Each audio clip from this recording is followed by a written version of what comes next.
love Tennessee. I love the South, and wish I could be there with you in person, but maybe one day soon.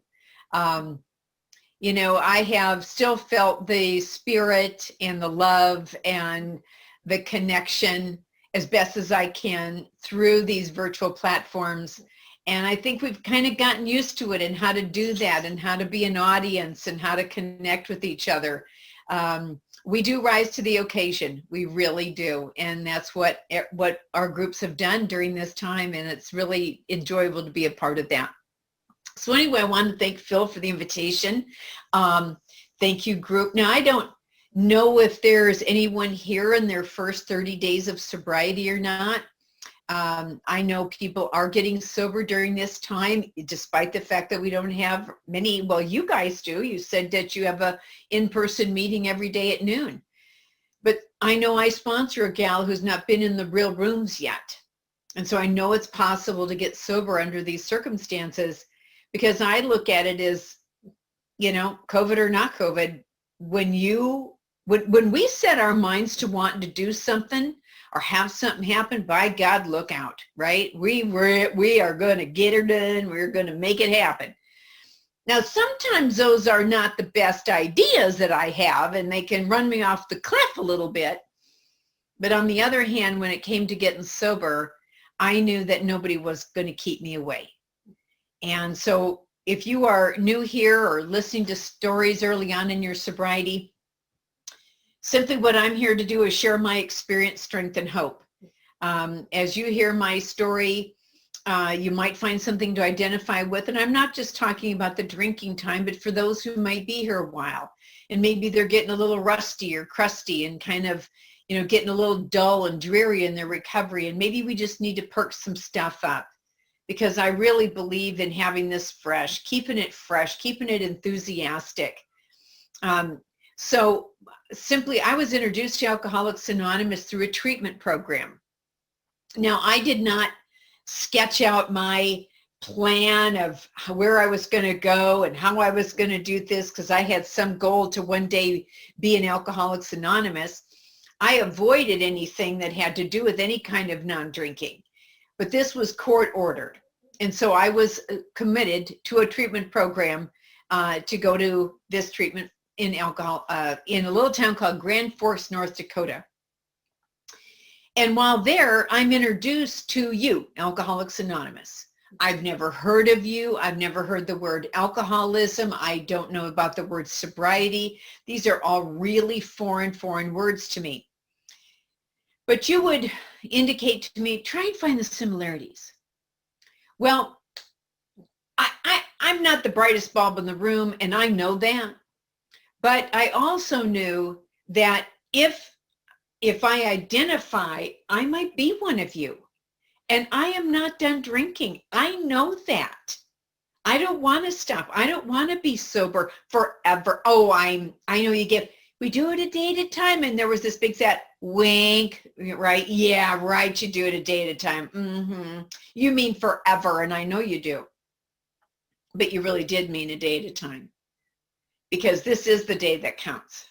What am I doing today for my recovery?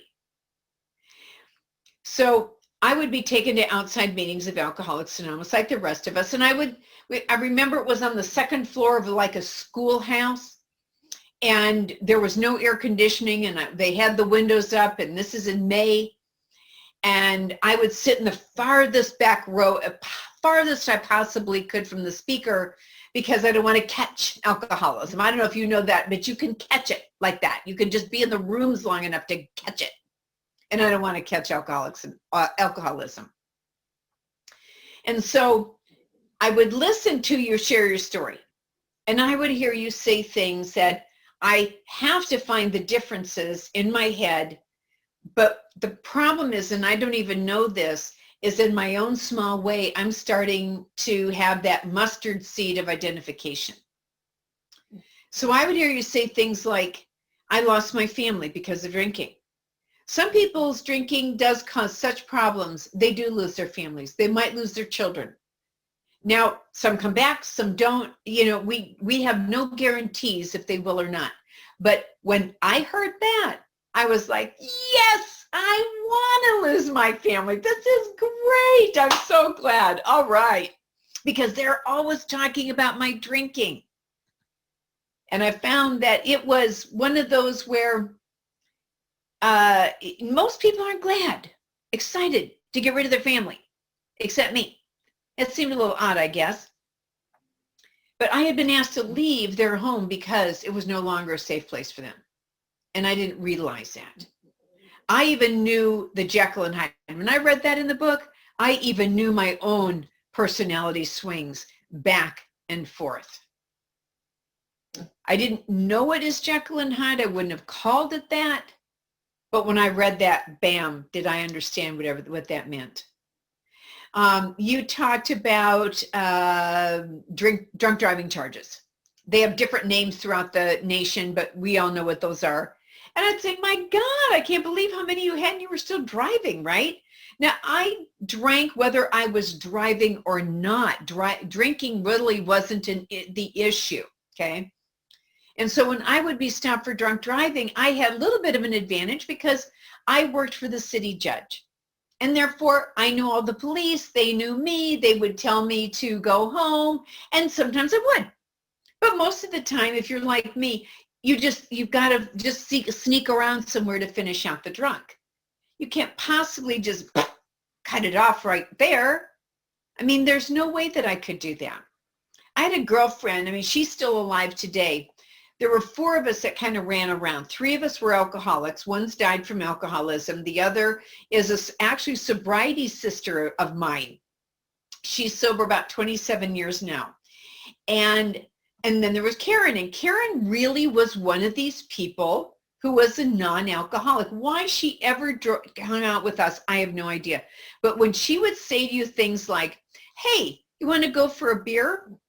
She really meant one. I mean, really one. And when you and people like me say, hey, you want to go for a beer, that's code for you want to go get Rip Warren, knee walk, and can't talk drunk. I mean, that's code. It sounds nicer. Do you want to go for a beer? But that's what that really means.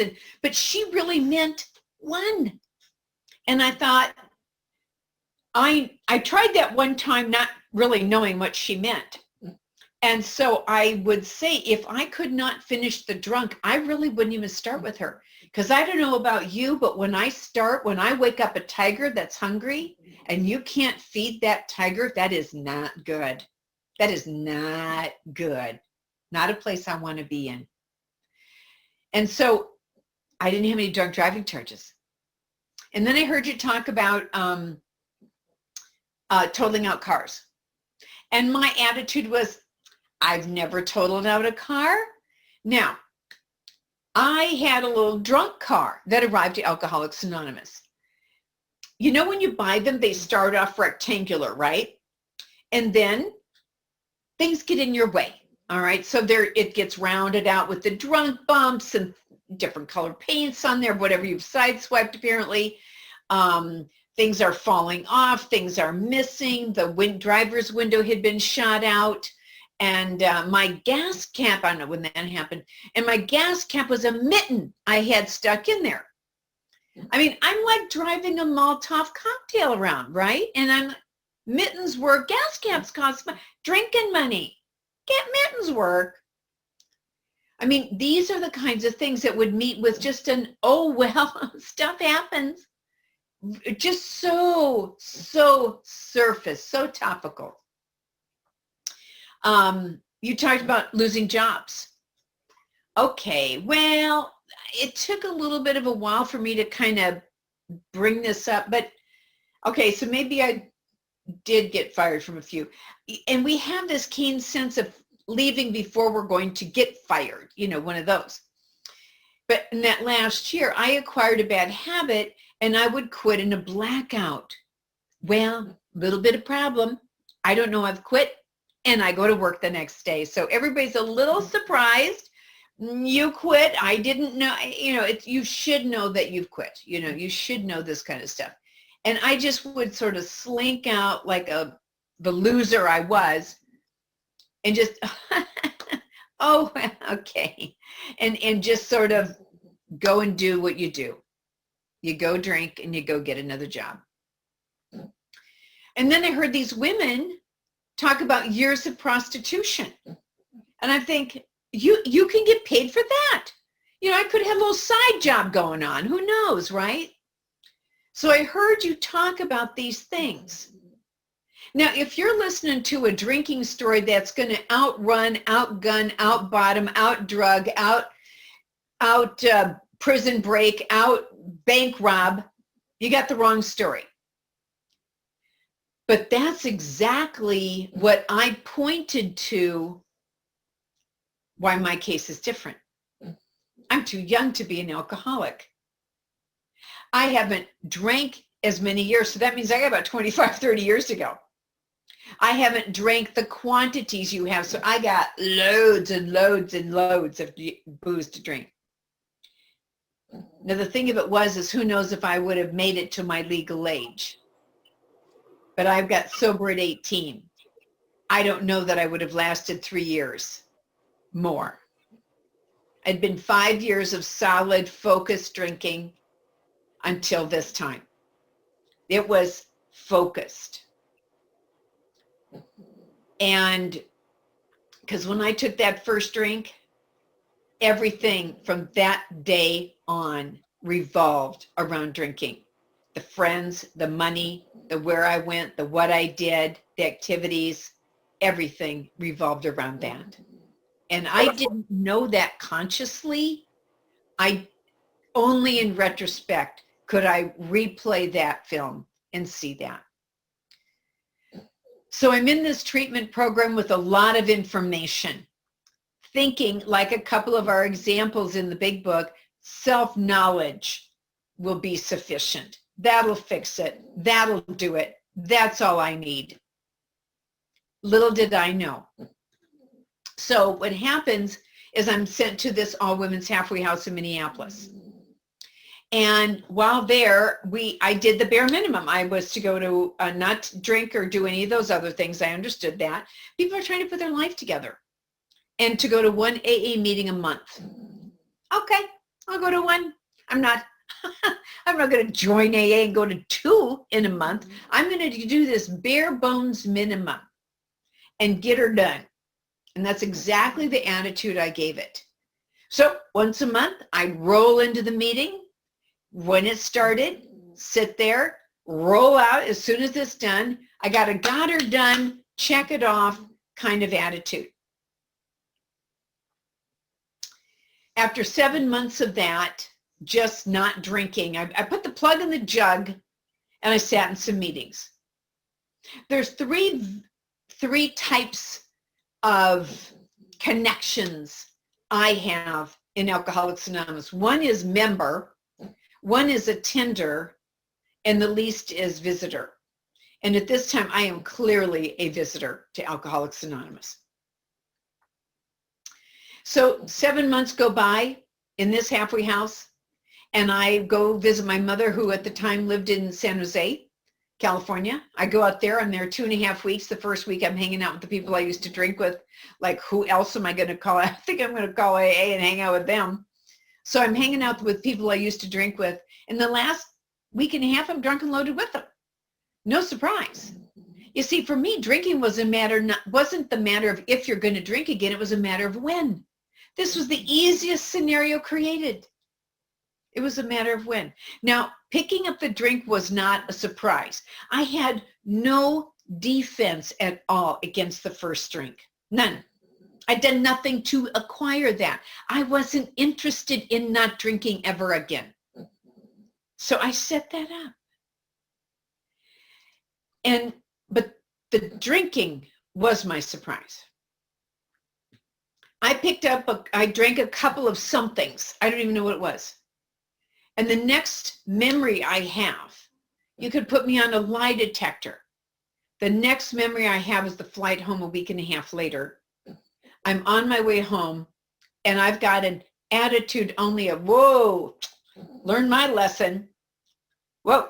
Now, there's no surrender. There's no remorse. There's an oops. There's nothing below the eyebrows. It's still all information. I ramp up my meetings from 1 a month to 1 a week. Ah, that sounded like a lot of meetings to me when you don't want to do anything here. I don't have a sponsor. I don't need one of those people telling me what to do. Now, in 44 years, nobody has told me what to do. That I have a big book around here somewhere. My book was pristine, okay? And I just don't give one iota extra effort to this. And I get a letter in the mail on a Friday afternoon. And that letter had one joint in it. And I thought, you know, I might as well keep it. You never know when you might need something like that, right? Now, I don't like pot. It's slow. It smells. It takes like forever to get to there. You eat your way through. It's just like a mess. I am a whiskey out of the bottle drinking kind of girl. Oh my God, I just saw somebody take a great big bite of dinner. I am a whiskey out of the bottle drinking kind of girl. And you add some acceleration there. And that's my kind of drinking. Not this slow-mo go somewhere. But it was there. So that was on Friday. And I thought, well, I'll keep it in case I might need it. Well, I was amazed I needed it the next day as it turned out. Wow, that was some pretty good timing, right? So I smoked that one joint. Now, all the way building up to it, I do, don't, stop, start, go, no go, yes, no. I mean, the conflict was becoming volcanic. And finally, it's over.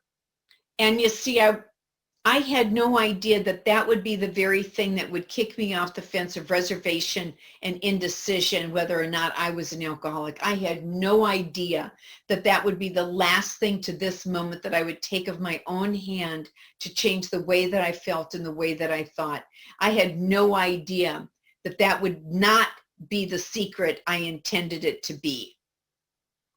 Because it was just going to be one more secret, one more lie, the arrogant, it's none of their business.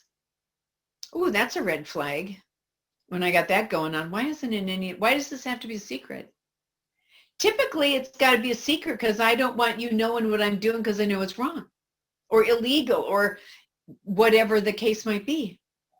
If I'm doing something right, I don't need to hide it. So it's all that kind of guidance for me. Well, I did not know that the shift would happen. What's that? My definition for me is that for the last 10 months, information is up here. A severe case of the I knows. I know. I don't know anything. Knowing ain't doing. Information is not application. And I didn't get that till that day, that afternoon. And the shift happened when I got this yakking up here that don't tell me what to do's, had to shut up and had a 2-foot drop. We talk about the innermost self, that 2-foot drop. It doesn't say that in there. But when we admitted to our innermost self that we were alcoholic, that's what happened. I never intended it for it to happen. But it was like between 2 heartbeats was just this super nanosecond white light emptiness of everything of self. And I don't want to live this way anymore. I was altered enough that I wasn't in reality, but not enough to be in another world or blackout or anything like that. This world no longer held the attraction for me. And between that heartbeat and the next, the thought came into my mind, those people in AA seem to know what to do. And for the very first time, I had a willingness to go to you, to seek you for help. That was on Saturday, and I knew something had happened to me. I didn't pray for it. It was not the answer to a prayer. It wasn't an intended timeline, scheduled, nothing. On Saturday, I'm going to get my sobriety date. No, none of that. I didn't ever want to stop drinking. I got stopped. It no longer was something to have, to be, to do. But I know you know how to live differently without it. So on Sunday, I was sober all day, and I went to that weekly meeting. Sunday was meeting night. And I went to that weekly meeting, and I went early. I started to do things differently, not with well, right now I'm going to do everything different. No, it wasn't that at all. It was just kind of rolled with the flow and the nudges. And I went to that meeting early. I went 20 minutes early, and it was like, I felt like I was going the day before. Who goes 20 minutes early, right? Well, if you're in a home group like mine, 20 minutes early is late. I get there an hour before it starts. We've been humming and bumming and, strumming along. You get there 20 minutes early. The party's already going on, baby. I didn't know about that early fellowship. I didn't know about watching the room come alive. I didn't know about getting into that spiritual setting so that when I sit down for the meeting and from opening prayer to closing prayer, I am totally engaged. I'm available now to hear whatever that message is. And I know it's a little more harder in these times because of so many distractions. Trust me, I understand that. I know I got 4 pets and there's 3 adults that live here. And typically when I'm ready to share, the cats start going off or the dogs start barking, and I understand the distractions. But I do try to be the audience in person, also on Zoom. I try to be attention. I try to give an audience for the speaker to talk to. And I try to make sure I'm as engaged here as I can. And so I went to that meeting, and I went 20 minutes early, and I went to the long timers. Now, I don't know how to say, will you help me? So I kind of do a side door to it. And I said, what do you do to stay sober? And it was like they knew I meant business. And they'd seen me dancing around and tootling around here for 10 months. And they began to share with me their experience. Not what they'd read somewhere, but what they had done. They didn't give me you ought, you've got to, you have to, you must. They said, well, this is what we do. Maybe you want to give it a try. I mean, when we do it like that, it becomes so appealing. It never sounds like we're being told what to do. And why we have such an aversion to that, I'm not exactly sure, because look where we took ourselves. I'm the mayor of Loserville in my world. I'm not going anywhere. I got no purpose, no use, no fulfillment. I'm circling the drain. I have this opportunity to live a different way. I just don't know how you do it. So they began to share with me their experience, and they said, well, one day at a time, we don't take that first drink. And I knew they meant those other things too. We don't take that first drink and we get a sobriety date. Okay. Well, I know I've had a couple, but I know for the first time I'm all in. So I took that as my date, and it's still my date, and that was February 8, 1976. So I've been walking with you for over 44 years. Now, I know there's probably people on the call longer than me. I'm so glad they are. But I also know that I'm guessing everybody on this call has a sobriety date. But how long you have it, how much you're going to enjoy it, how much you're going to serve with it, will all depend upon possibly the other 6 things they told me. Because I've been living this way of life for over 44 years because of that. Prior to that, I did not. I wasn't enjoying sobriety. I wasn't interested in it. It wasn't very fun. And so what happened is again, I took that as my sobriety date. Now, there's one thing in my world that is absolutely still polished, still clean, and that's my sobriety date. That if that was a white piece of paper on that day, it's still a white piece of paper. There's no near beer. There's no near pot. There's no sort of pills taken. None of that kind of stuff on my sobriety date. And I work very hard to keep it like that too. I'm actively involved. The longer I'm here, the busier I am. Not that I want to be busy. I'm not cleaning out my sock drawer or something like that. Busy in service, busy in usefulness, busy in service. Because they were really clear that I had to quit being that taker. It was time to be a giver. I had to cross that line because I am a taker. And it's so easy for me to get that feeling of entitlement and being a taker again. And they said, oh, that you're going to have to give that up.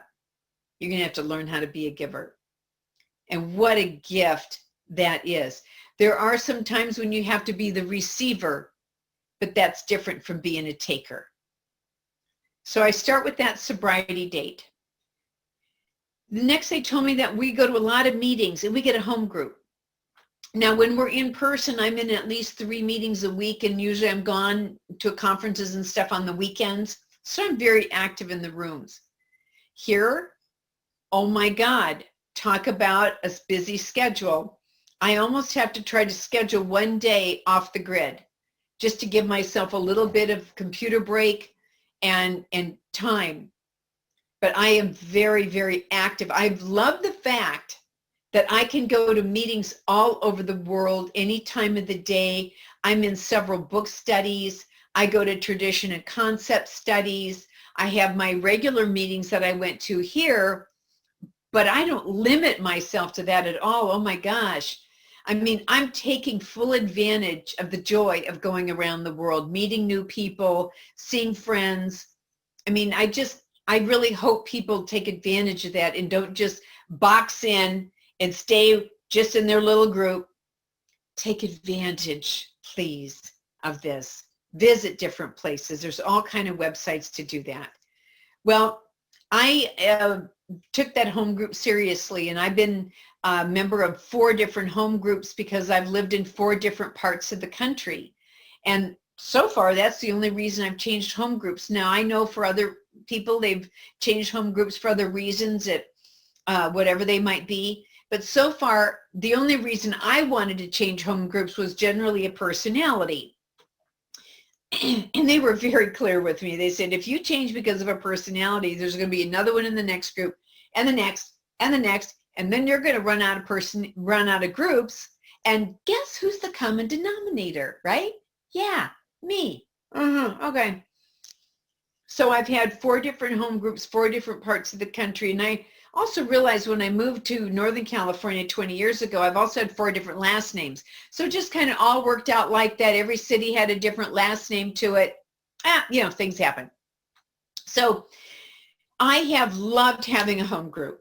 I have learned how to live life because of a home group, how to interact with interesting, let's call them interesting personalities, business meetings, how to interact with people, how to be responsible, how to have a commitment, how to show up, do what you say you're going to do, fulfill your commitment, not halfway, all way, fully. You don't stop till your end of your commitment term is over. Just because you think it's not fun anymore, you don't, I don't think I'll do it anymore. You see, I'm a great starter, and I know that. And I can't tell you how many commitments I've wanted to quit. But no, and my ego could not do that. Because you've said no, you fulfill your commitments. And it was doing that still today, over and over, finishing the commitment in full capacity, not diminished, not just kind of on that, no. I wanted to be able to leave every commitment I did strong, clear, clean, and I don't have to look back or make amends to anybody. A home group has taught me principles before personalities. When in my 3rd home group, I was living in Southern California. I moved there because I'd gotten married, and so now about 5+ years into that marriage and that home group, My husband at the time took up company with someone else, and we were all members of the same home group. So it was a little awkward. There's me and the soon-to-be ex-he and the brand new she. Well, there might be 250 people in that room, but I'm telling you, it can feel really small sometimes, you know? It's just like every time you look around, boop, there they are, boop, there they are. So I had to come to terms with how I was going to go to meetings because nobody got custody of the home group.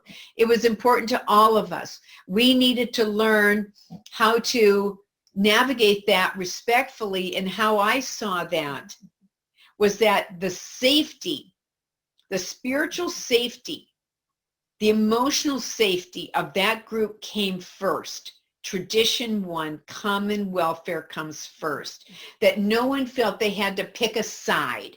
If somebody talked to him, they couldn't talk to her, and vice versa. Not as much as I can make that happen. And I don't feel I'm not aware that anyone felt that way. There were not camps in that group.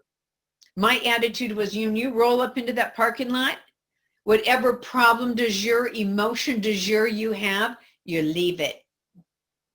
You leave it there. You got one job here, tradition 5.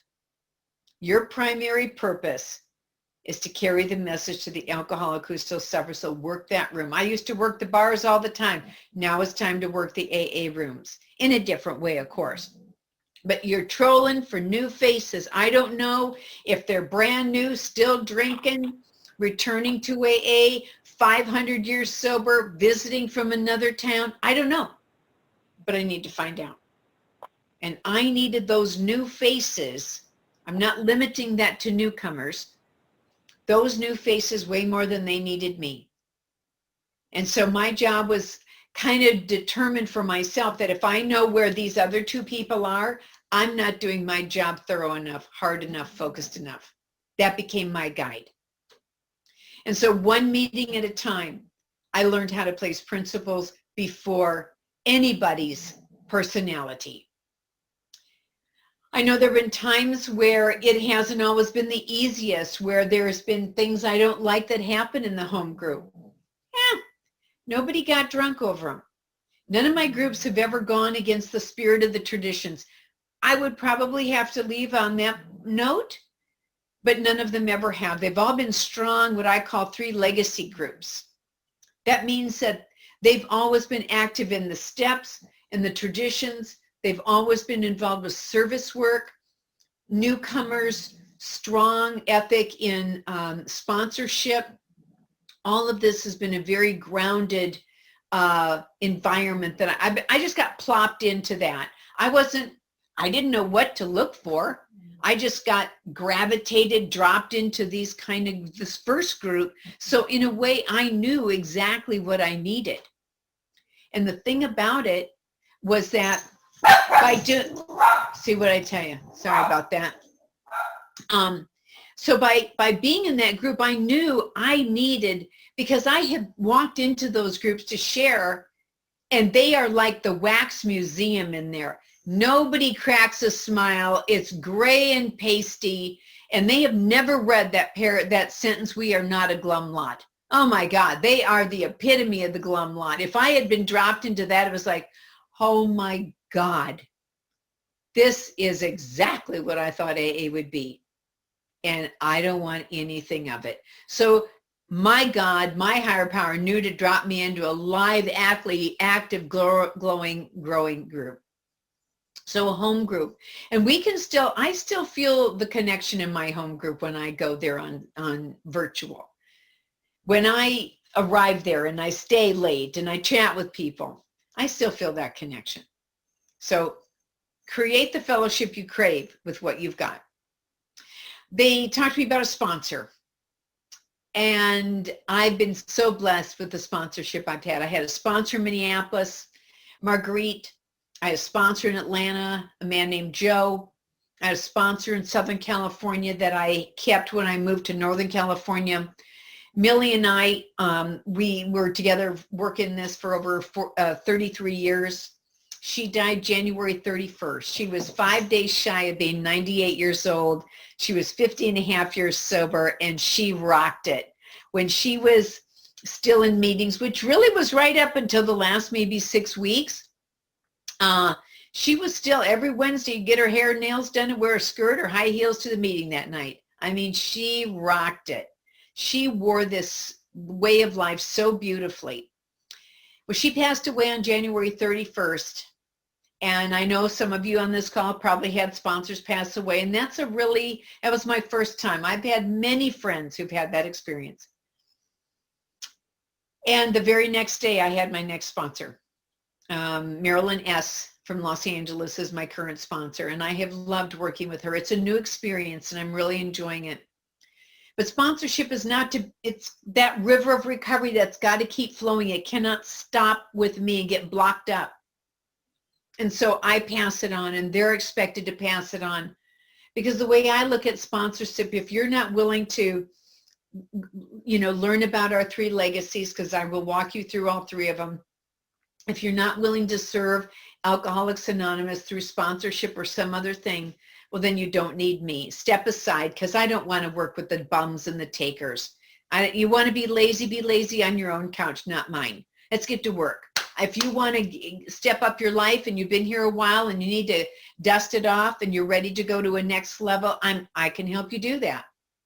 Because it's basically about reactivating this day and seeing what we can do to be in service. And I know the heartbeat and the joy that it is watching somebody else's life change. I get to do this often. So sponsorship, that mentorship, vital person in my life. They talked to me about taking the steps.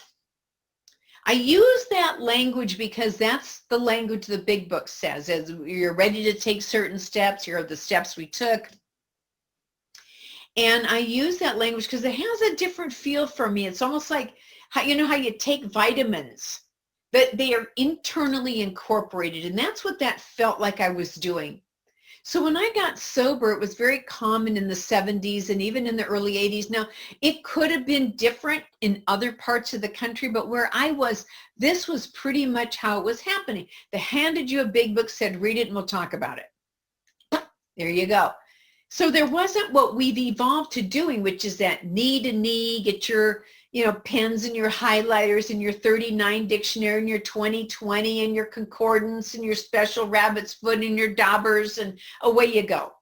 It's very fun to analyze and look at the commas and the hyphens. Very, very fun. But don't forget to do the actions.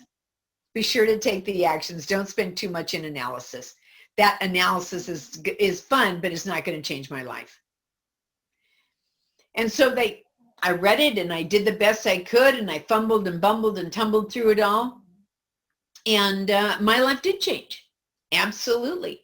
I had as much of a spiritual awakening by the 12th step as I possibly could. I did the steps to the best of my ability. And then I moved to Atlanta. And I was about 2 weeks shy of my 4th AA birthday. I got a sponsor locked in. I got a home group locked in. And I took a 4-year cake and poof, I got an idea. I know something. I've kind of got this now. Now, being in a new community, when I've had women move, my first encouragement is go to, those first few months, check out your new community. Go different places each day. See what really speaks to you, because you'll never know until you do that. And then kind of settle in on somewhere. But that isn't the advice that I knew at the time to do. And so the big I, once again, was making my own decisions. And so I decided, 7 meetings a week's an awful lot of meetings. I've been hearing people talk about this balance. I'm going to get me some of that balance. Well, I don't have children. I don't have elder care. I'm not married. I'm not in school. I have no reason not to be in lots of meetings, except lazy bones and selfishness. And that's what I did. I went from 7 meetings a week to 2. And over the next 2 years, from 4 to 6 years of sobriety, the way I went from being one of the really early ones, and now it's click, click, click, click. 2 years later, it's down to about 5 minutes before the meeting starts. Walk in, get my coffee, and sit down. Not much time for fellowship, work in the room, nothing. From 4 to 6 years, my departure time got closer and closer. Instead of being one of the last people to leave, 2 years later, we're into the prayer, amen, shake, shake, and zoom. I am out of there. I've gotten down from 4 to 6 years, I'm back to Goddard done. I'm in the visitor mode again. Got that checked off the to-do list this week.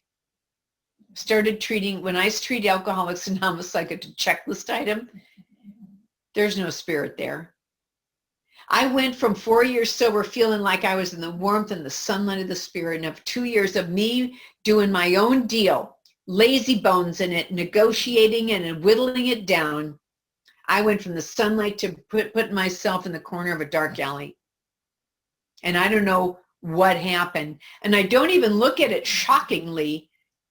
I'm 6 years sober and I'm extremely restless, irritable, and discontented. Again, I'm not looking at my past. I'm thinking about, I got a plan. People, places, and things are going to make me happy. Now, it's really called men, money, and mansions are going to make me happy. Okay, so let's get the language right. So I'm on a mission. And I'm on this. I meet a little fella, didn't take long. Gosh, he'd had 13 years of sobriety. He hadn't been to a meeting in 3 years, but not a problem. I'm Miss AA. I'll get him in here. We'll be Mr. and Mrs. AA. He's got all the things I'm looking for. I'm sure I'll fall in love with him, but let's get the priorities online, right? Let's get that straight down. So I meet this old fella, and after 3 months of this whirlwind romance, of which I was the only one involved, of course, it was one of those, this old fella, he marries off somebody else. So I let him go. And I just look around the rooms a little bit, and up pops another little fella. He's got all the qualifications I'm looking for. He's sober too. And bingo, 3 months of this delusion, dance of delusion, he goes down the aisle with somebody else too. Well, I came crashing and burning into the rooms of Alcoholics Anonymous. Now, mind you, I've never stopped, I'll call visiting you. I was at my 2 meetings a week, by golly, check them off. But I'm not there in spirit. Mentally and emotionally and spiritually, I've moved so far from center.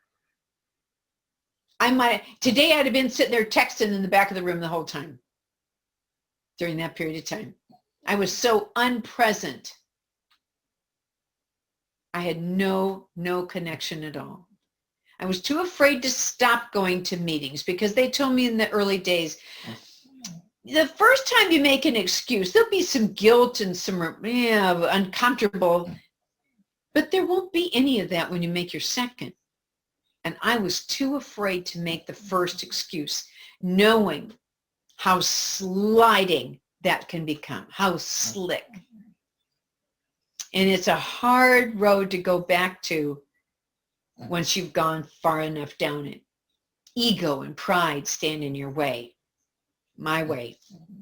So I never stopped going to AA, but I wasn't there. And at 6.9 years of sobriety, I came, what I say, crashing into AA mentally, emotionally, and spiritually. And it was like in February of 76, I surrendered to the substances. And I did change my life, and it did get different. And of course, I've got God working all through this. But at 6.9 years, I surrendered to the illness. That's what was like the difference, the illness. Alcoholism. I took those steps again as if I had never seen them before. I read the big book again as if I'd never seen them before. Because even I knew, once again, I cannot even give myself the case of the I knows. Because I knows just block any growth and keep me however and wherever I am. It will not make me or allow me to go further if I got a case of the I knows. When I work with sponsees and they start giving that, we have a very short conversation that says, if you know everything, that's fine, but then step aside. I want to work with the ones who don't know, the ones that want to do something different, that want to live a different way of life. If you know everything, well, then go live your life. You don't need me. And those steps, when I took them again, it really felt like I was starting in this direction. And by the time I finished the 12th step, I was in a new direction. Now, step 12 doesn't tell me, okay, start over, do them all over again, do more self-analysis, do more self-work. So it doesn't say that to me at all. It says, you've had a spiritual awakening now as the result of taking those steps. Now go help someone else have the same thing. And every time I walk someone through the steps, I am reliving them. I am retaking them, just not in a self-centered, self-improvement kind of way, but in a more spiritual giving service kind of way. So I always have people in the steps. They talked to me about the traditions. They said, those aren't just for the group. You're a member of a group. You need to know how they apply at the group level. Oh, by the way, while you're at it, why don't you see how you can apply it in your personal life, Deb? I arrived with the tools of selfish, self-serving, self-centered. They really don't go very far. They're very short-lived and they're very singular in purpose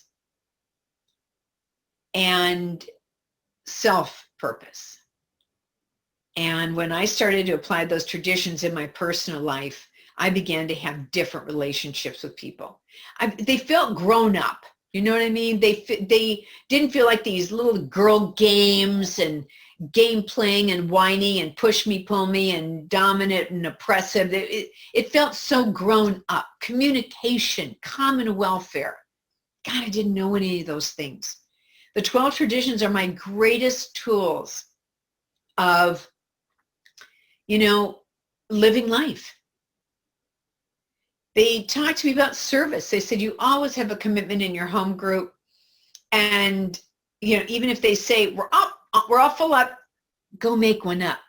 Be the parking lot greeter. Be the de-greeter when people are leaving and say goodbye. I mean, find something to do. You need a commitment way more than the group needs you to have one. Otherwise, you're going to fall back into taker. And that really always scared me to revert to that again. And so service was the stuff you did outside of the meeting level. The service like this is not a regular meeting of mine.